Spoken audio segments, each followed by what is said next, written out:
మీ business ఏదైనా మీ ఊర్లో promotion చేయాలంటే అది సుమన్ టీవీతోనే సాధ్యం. ఇప్పుడే సంప్రదించండి.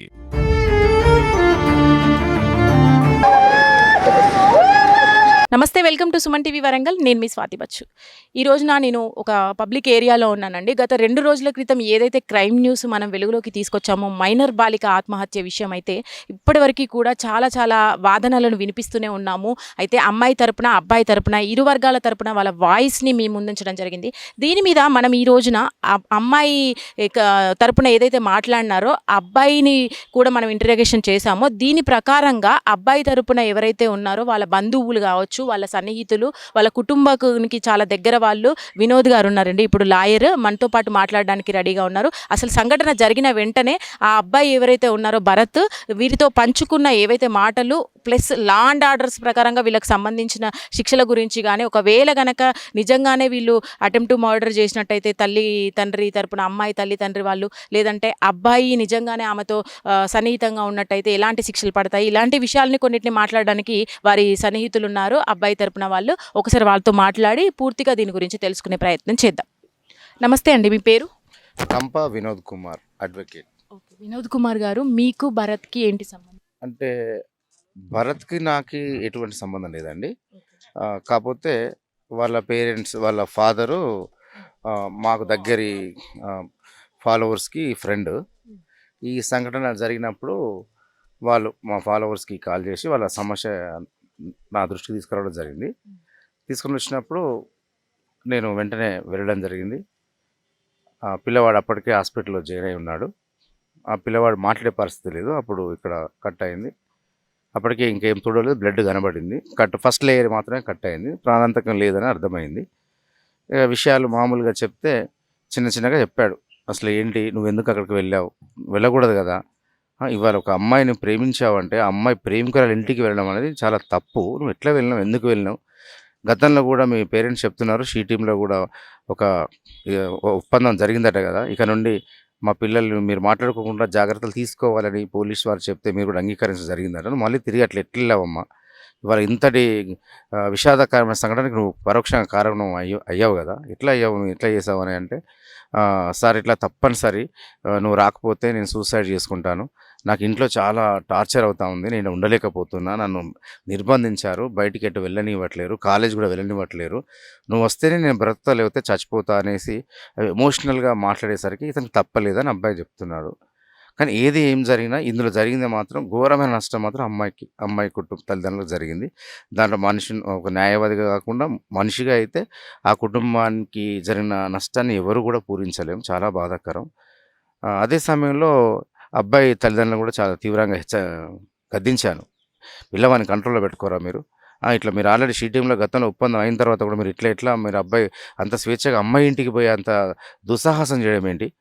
ఇది చాలా ప్రేమికులు కథలు వింటున్నాము, కానీ ఇక్కడ అమ్మాయి ఇంటికే వెళ్ళడం అనేది ఇంత దుస్సాహసం మీద వారిని గద్దించిన తర్వాత వారు చెప్పడం ఏంటంటే, మళ్ళీ వారు మేము కూడా చాలా షీ టీమ్స్ చేసిన ఒప్పందానికి మేము కట్టుబడి ఉన్నాం సార్, మేము ఎక్కడ కూడా దాన్ని వైలేట్ చేయలేదు, అందుకనే కూడా ఇక్కడ ఇంజనీరింగ్ కాలేజ్లో చదివించే అవకాశం ఉన్నప్పటికీ కూడా మేము హైదరాబాద్లో చదివించేది ఎందుకనే ఈ అమ్మాయికి దూరంగా పెట్టాలి, మేము ఇచ్చిన కమిట్మెంట్ని గౌరవించి మేము ఇచ్చిన హామీ నెరవేర్చుకోవాలనే ఉద్దేశంతో అక్కడ పెట్టాం.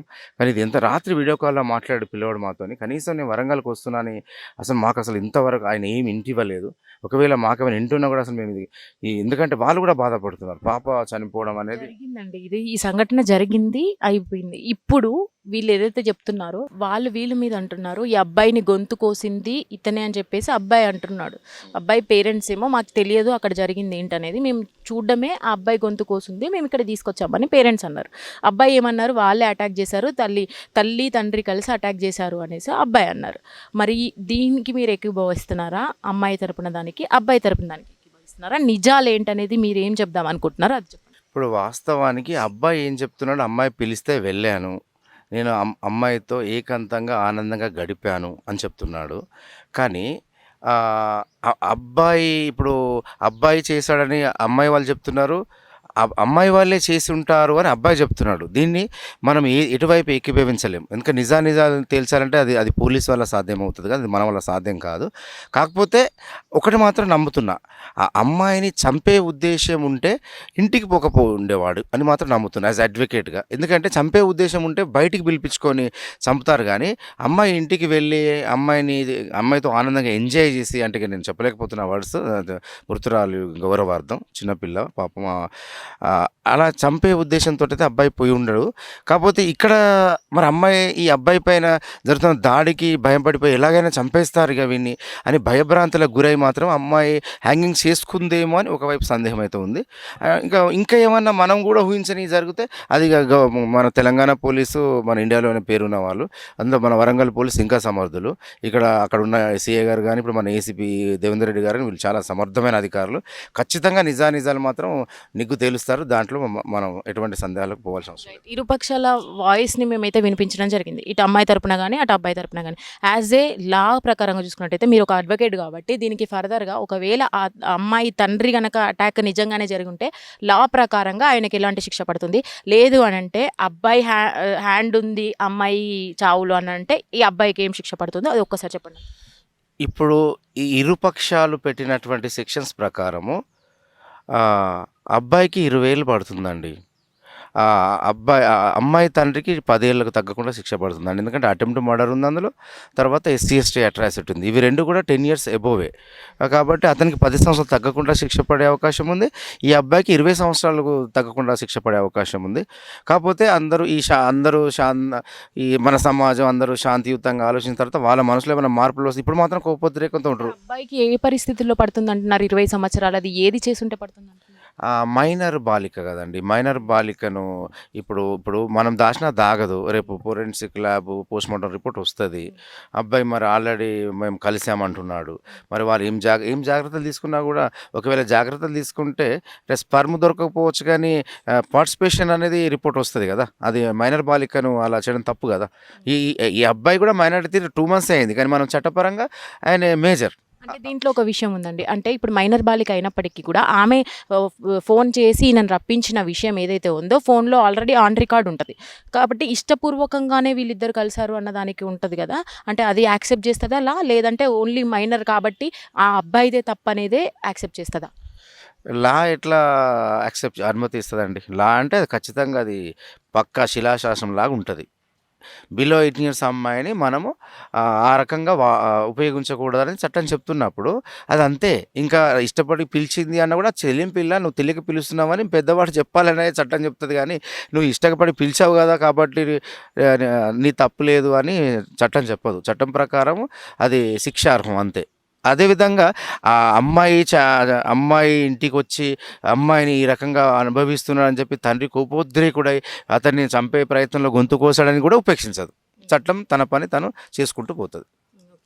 ఇరు వర్గాల విషయం ఆలోచిస్తున్నట్టయితే ఇప్పుడు ఒకవేళ అబ్బాయి మర్డర్కి ఆయన ప్రమేయం లేకపోయినా కూడా, ఆత్మహత్య చేసుకున్నప్పటికీ కూడా లైంగికంగా ఒకవేళ ప్రూఫ్ అయితే కనుక అబ్బాయికి అటువైపు నుంచి ఆ సెక్షన్ల ప్రకారంగా ఆయనకు శిక్ష పడుతుంది.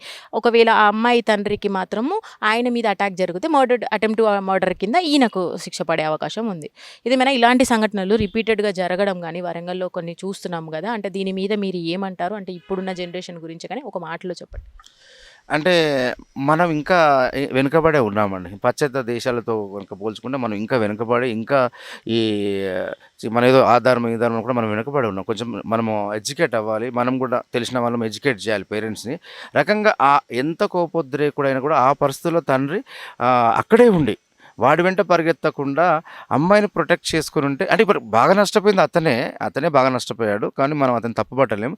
కానీ కొంచెం ఆ సమయాన్ని శాంతం వహించి ఉండి ఆ అమ్మాయిని ప్రొటెక్ట్ చేసుకున్న తర్వాత అబ్బాయి సంగతి చెప్దామని ఉంటే ఇవాళ ఇన్ని బాధలు, 2 కుటుంబాలు ఇబ్బందుల పాలైతే ఉండేటివి కావు.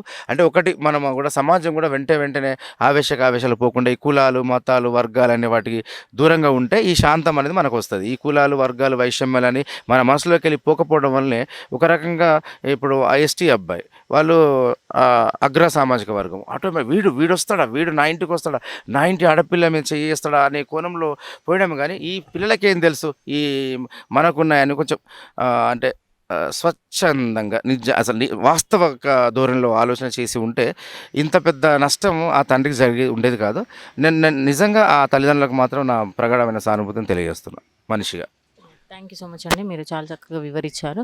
మరి వేచి చూద్దాము. లా అండ్ ఆర్డర్స్ ప్రకారంగా వాళ్ళకి ముందు ముందు ఆ ఇన్వెస్టిగేషన్ పూర్తయిన తర్వాత వాళ్ళ ధోరణి బట్టి అది ఎలాంటి శిక్ష అనేది అయితే మనం వేచి చూద్దాం. Thank you so much.